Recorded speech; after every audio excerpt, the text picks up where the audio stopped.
এক অন্ধ সাহাবী ও নবীজি হযরত মুহাম্মদ সাল্লাল্লাহু আলাইহি সাল্লামের ধৈর্যের অতুলনীয় একটি ঘটনা।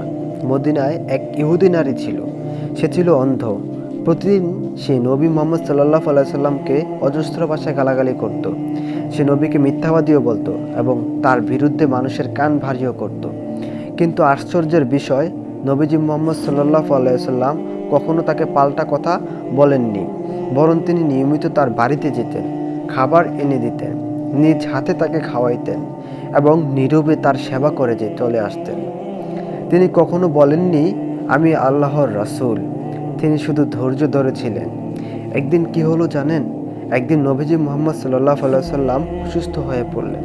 তারপর কিছুদিন পর ইন্তেকাল করলেন। সেদিনও সেই অন্ধ নারী বসে আছে, অপেক্ষা করছে তার পরিচর্যাকারীর জন্য, কিন্তু কেউ আসছে না। এক সাহাবী কিছু বর্ণনায় আবু বকর রাদিয়াল্লাহু তাআলা আনহু তার খোঁজ নিতে গেলেন। খাবার দিতে গিয়ে তিনি পরিচয় দিলেন, আমি হযরত মুহাম্মদ সাল্লাল্লাহু আলাইহি সাল্লামের সাহাবী।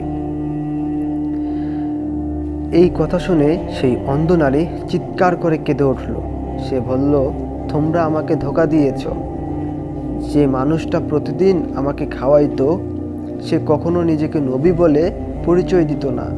সে কখনো আমাকে কোনো কথা শোনায়নি, অথচ আমি তাকে গালি দিতাম।